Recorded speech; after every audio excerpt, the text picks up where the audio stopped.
Okay, so hey guys and welcome back to another Access 72 video, and in today's video I'm back with another interview and I'm here with Mason Davies. Mason, how are we?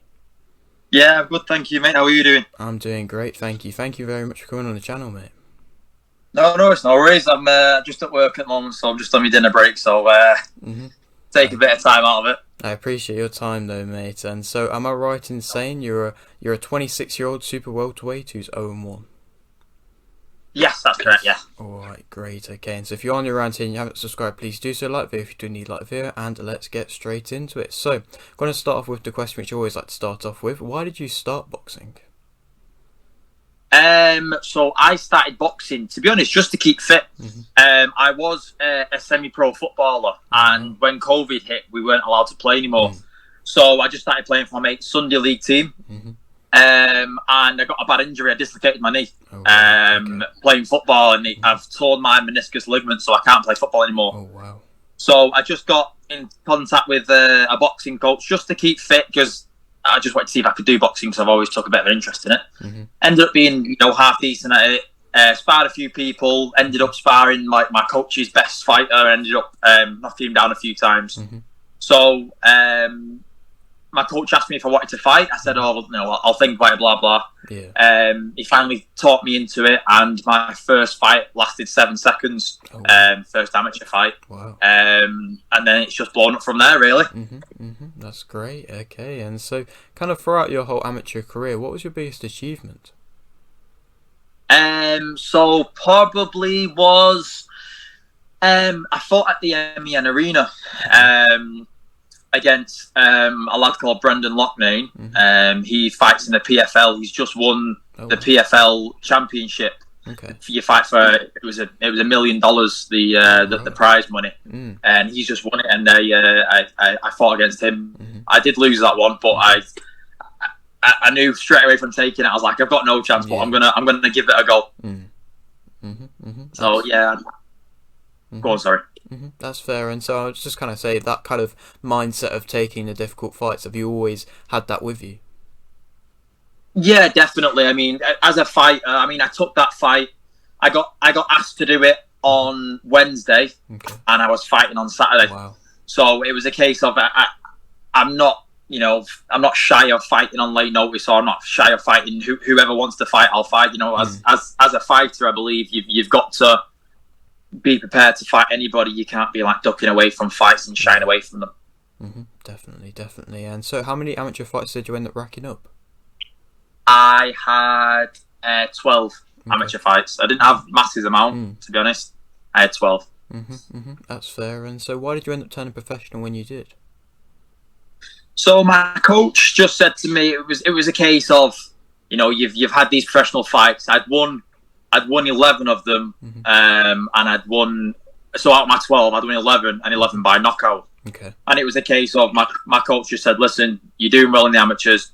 Do you fancy going pro?" So I said, "Yeah. Do you know what? I'm getting on a bit. I'm 26 years old. Let's just go for it. Let's see what we can do." And then went through all the applications, which is quite a long process. I didn't think it would take as long as it did. I put the application in on February, and then I think I got everything signed off by August. Oh, wow. And then my first fight was the 22nd of October. So yeah, it took quite some time to get everything through. Definitely, it seems so. And so, well, in the professional and your debut, unfortunately you did suffer a defeat, but what lessons have you learnt from that defeat? Oh, I've learnt a lot, to be fair. I've learnt a lot more than I would have if I won. I went into it thinking, right, okay, I'm going to try and have a perfect record, have the knockout on my record, and my sense of just trying to stand there and boxing just went out the window. My aim was just trying to get that knockout, and I think if I was stood there, boxed cleverly, I wouldn't have exhausted myself in the halfway through the third round, and then going into the fourth round, I was just knackered, just a bit tired from it. So I think if I would have just reserved my energy, kept calm.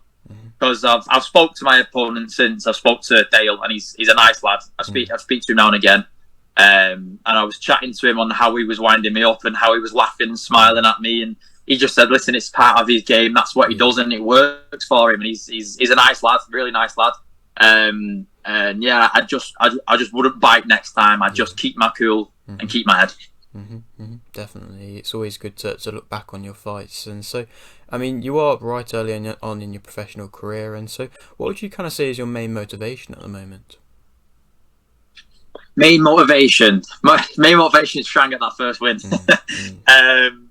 You know, I've changed my coaches now. I've got a new coach, so it's just a case of just trying to get that first win. That's what's, you know, pushing me hard in the gym. The feeling of a loss is there, so I know how it feels, and I don't want to feel that again. That's also another motivation, that I'm training harder in the gym, and I don't want that feeling after the fight again. Definitely, and I mean, to an extent, I mean, it could be seen as a positive, because a lot of fighters are kind of scared to lose and suffer and to kind of get that unbeaten streak gone. But if you've already suffered it so early on in your career, maybe a bit further along down the line, you won't be quite as nervous about losing that O.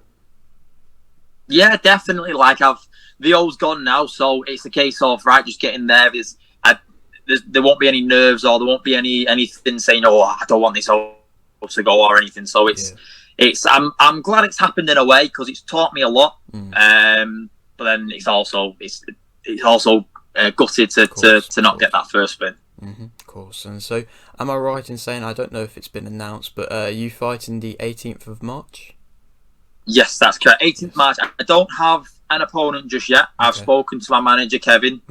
He's got another show on the 4th of March, which I think he's just trying to concentrate on. So maybe sometime next week or in the next 2 weeks, I should have sort of an opponent. But yeah, 18th of March in Oldham. So it should be a good night, hopefully. Definitely. And I mean, I know it's tough to kind of do preparations, not really knowing what kind of opponent you're going to be facing. But how are preparations going? Yeah, they're going good. They're going really good. I've training's hard. First few weeks of the camp is the worst. So, but no, training's going good. I'm going to be up in my training to twice a day soon. Either in the gym doing a weight session, or boxing, or going for a run. I've bought myself a weighted vest as well, a 15-kilogram weighted vest, so I'll be going running with that as well.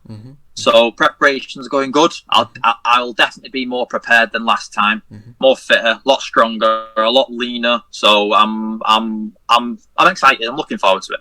Definitely, that's good to hear. And so, for anybody who's not watched you fight before and might be wanting to come and watch this upcoming fight, what would you say kind of makes you interesting as a fighter? I try and keep it interesting by I really get stuck in. I don't necessarily just stand off and wait for them to come to me. Like I said, my first fight lasted 7 seconds. My first amateur fight, sorry. My second amateur fight lasted 40 seconds. So it's a case of I get stuck in there. And if a guy's willing to stand there and trade with me, it can be a bit of an interesting fight. It's interesting fights. I do just get stuck in. Definitely, that's good to hear. All right, and so I mean, you are right at the beginning of your career so far, and so how far do you believe you can go? I mean, we're just taking one fight at a time. I don't want to jump too far ahead. Obviously, I can't really, because of the first fight was a loss, so I can't say, oh, I'm going to be English champion or whatever. So I'm just taking one fight at a time. And if I progress, I want to go as far as I can. And if I do progress and I do get as far as I can, then that's the goal. That's just good to reach. Definitely. Okay, and so I'll leave you with this final question, which I always like to ask. You've got a little bit of a platform here. Would you like to shout anything out? Yeah, so I just want to say thank you to my sponsors. Without them, I wouldn't have been able to turn pro. When you go to turn pro, you have these certain things you go through. So one of mine was the MRI scan everyone's got to go for on your brain.